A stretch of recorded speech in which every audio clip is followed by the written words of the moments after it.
नमस्कार, बहुत स्वागत है आप सभी का जी उत्तर प्रदेश उत्तराखंड देख रहे हैं आपके साथ मैं हूं नलिनी पांडे। बुलेटिन की शुरुआत इस वक्त की सबसे बड़ी खबर के साथ कि रामपुर उपचुनाव के लिए प्रचार का आखिरी दिन और सीएम योगी उपचुनाव के लिए प्रचार प्रसार करेंगे।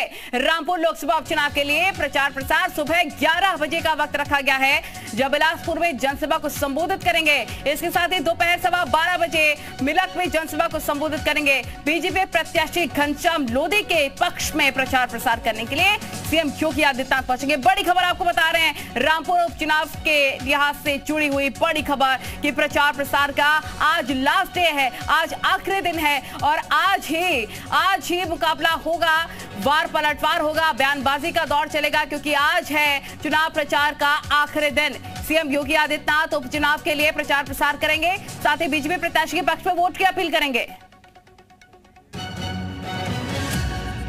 रामपुर से Jabbar Khan C media reporter हमारे साथ जुड़े हुए हैं, सीधा लिए चलते हैं, जानकारी दीजिए जब्बार।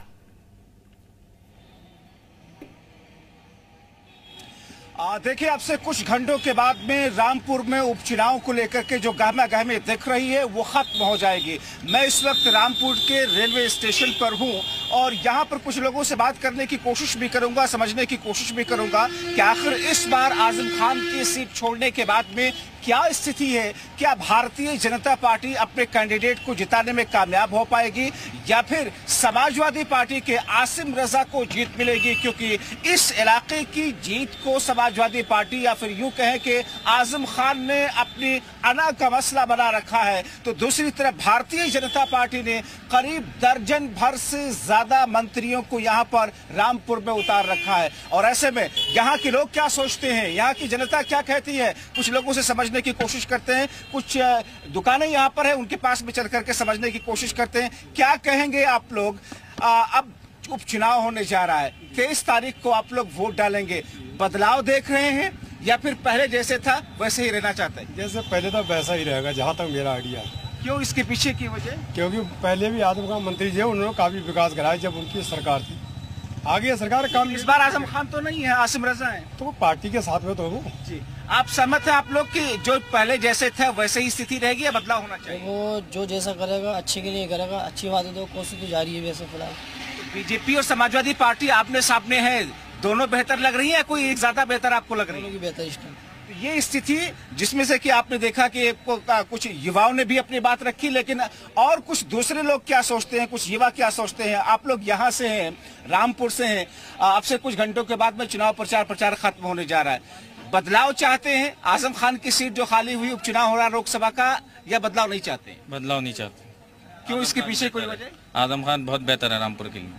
आसिम रजा को जानते हैं? जी जानते हैं, कामकाज उनका देखा, पहले विधायक भी रहे हैं ना? विधायक तो नहीं रहे शायद, जहाँ तक मुझे पता है। अच्छा, वो पार्टी से जुड़े हुए हैं, समाजवादी से बहुत पुराने। क्या कहेंगे आप? मुस्कुरा रहे हैं काफी देर से। किसके नहीं है? इस उपचुनाव में बीजेपी को चाहते हैं कि बदलाव होकर के बीजेपी आए या समाजवादी पार्टी के ही उम्मीदवार जीते? समाजवादी। क्यों, इसके पीछे की वजह? सपोर्ट है भाई, हमें सपोर्ट देते हैं। इस सपोर्ट के पीछे की कोई वजह तो होगी ना, कि सपोर्ट कर रहे हैं, काम अच्छा कर रहे हैं, काम अच्छा करते हैं। वो उन्होंने हमें रहने की नहीं घर दिया, क्वार्टर दिया, इतना हम उनका बुराई कैसे? आजम खान ने जी। तो भावनाओं की वजह से आजम खान को सपोर्ट कर रहे हैं या फिर आप लोग सोचते हैं कि नहीं वाकई काम अच्छा हुआ है? काम अच्छा हुआ है। क्या काम हुआ यहाँ पर? मैं यहाँ से बिलोंग नहीं करता, इसलिए मेरे को आइडिया नहीं है। अच्छा, तो कुछ इस किस्म का मिजाज है यहाँ के लोगों का, यहाँ की जनता का। भाई साहब, कुछ कहना चाहेंगे चुनाव को लेकर के? बीजेपी के प्रत्याशी या फिर समाजवादी पार्टी के प्रत्याशी जीते कौन? समाजवादी अच्छी चीज है और समाजवादी से जो लोग जुड़े हुए हैं वो भी अच्छे हैं और समाजवादी आना ही चाहिए। आप लोग सारे के सारे लोग एक साथ समाजवादी पार्टी का जिक्र कर रहे हैं, लेकिन आइए कुछ और लोगों से समझने की कोशिश करते हैं, बातचीत करते हैं। भाई साहब, आप यहाँ लंबे समय से दुकान लगाते हैं, हजारों लोगों का आना जाना रहता होगा। समाजवादी पार्टी के प्रत्याशी को चाहते हैं कि वो जीते या बीजेपी के प्रत्याशी जीते, कौन बेहतर है? जीतने से दोनों में से तो किसी को कोई फर्क नहीं पड़ रहा। सरकार जिसकी है उसकी की सरकार रहेगी। इस सीट से न सरकार पे फर्क पड़ता है न कोई फर्क पड़ता। तो ये चुनाव आप लोगों के लिए मायने नहीं रखता ज्यादा? न ज्यादा मायने नहीं है। हाँ। वैसे आप ही बताइए, ज्यादा मायने रखता है? नहीं, आप लोग यहाँ की जनता है, आप लोग ज्यादा बेहतर जानते होंगे कि कौन अच्छा है कौन बुरा आप लोगों के लिए। अरे हमारे लिए दोनों अच्छे हैं, जो भी आएगा जो अच्छा होगा वो आएगा। इस बार आजम खान ने बड़ी भावनात्मक अपील की है कि 27 महीने जेल में रहा, हमें उसका सिला दे दिया और इस बार इंसाफ कीजिए। असर पड़ेगा कुछ इसका? भाई ऐसा है, पब्लिक का एक मूड है, अब जिसका झुकाव जिसकी तरफ हो जाए। वैसे योगी से अच्छा